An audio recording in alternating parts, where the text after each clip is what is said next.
All right. So rail mauling, we talked about the necessity of building rails last time. Of course, this is in the days of, if you're talking about the 19th century Ozarks everywhere, well into the 20th century, the days of the open range when you fence in your crops and the animals run out.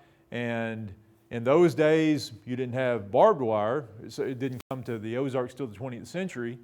And your fences were primarily made out of rails. Sometimes you would have stone fences, but mainly you had rail fences.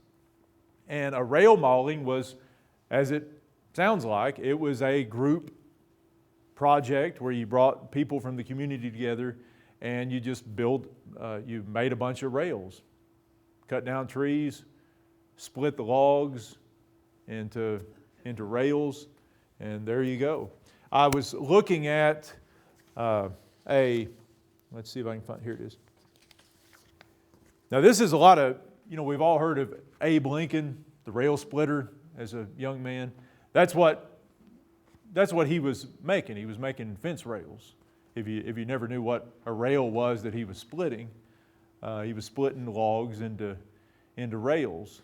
And you do that with wedges, axes, that sort of thing. It's not a real detailed kind of activity.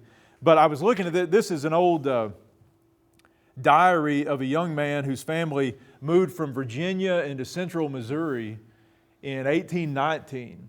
So way back there, even before Missouri became a state. And he talks about a lot of stuff.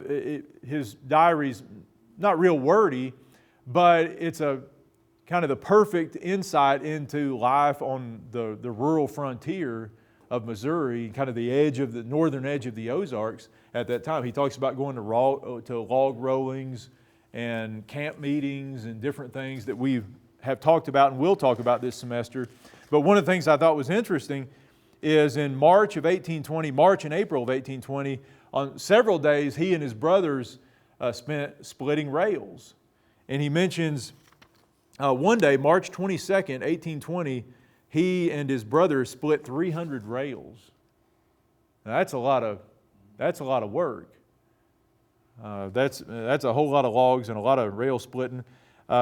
By 2 days later, March 24th, he says they finished making their rails. They'd spent 2 or 3 days working on them, 3 or 4 days, I guess, working on them, and had over 700 rails split. You can make a lot of rail fence with 700 rails.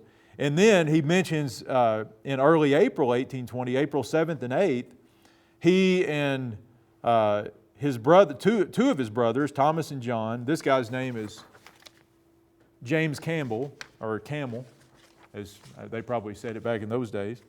He and his two brothers spent 3 days splitting rails and made 1,000 of them. So we're assuming he was telling the truth. I don't know why he wouldn't have been, but that's a lot of work.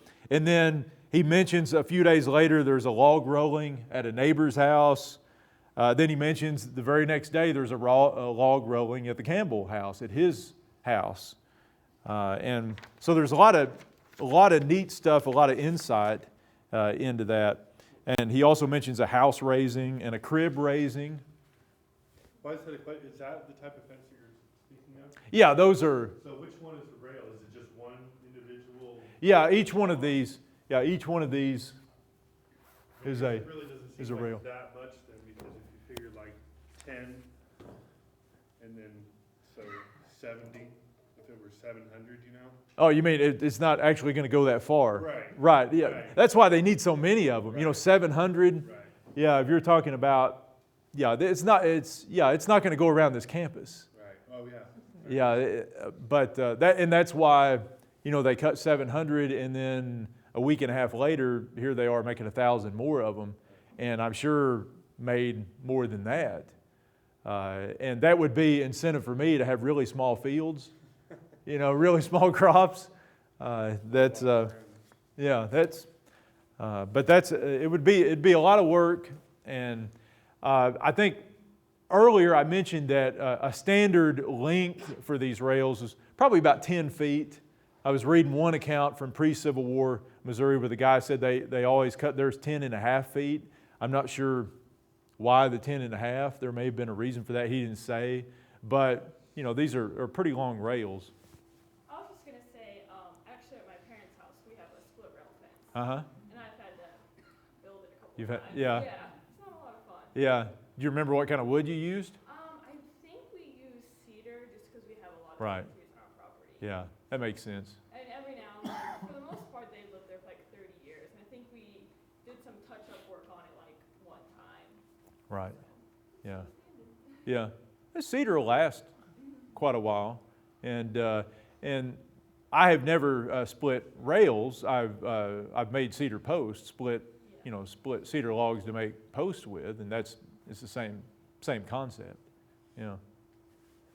You said they fenced their crops in. Mm-hmm. Now, deer can jump over that.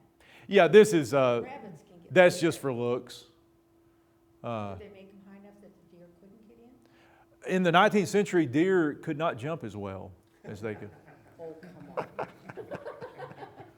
Yeah, I'm not sure exactly how high. I mean, you had to really go high to get them, high enough for a deer not to jump over. I'm sure they use like But- urine, like human urine or something like that. I'm There sure were they a have lot some of deer remedies in then. order to keep. Well, yeah, they would have had scarecrows and stuff like that. But we know that if there are enough deer around, eventually, they're going to get in there. But the main thing they were worried about were the really destructive things. Deer come in, they ease around a little. They can be destructive if there are a lot of them.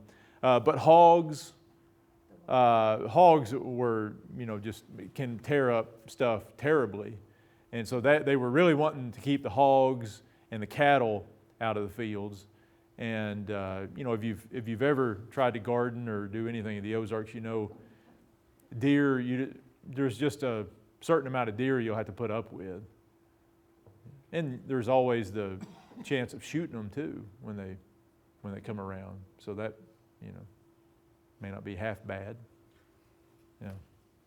But yeah, this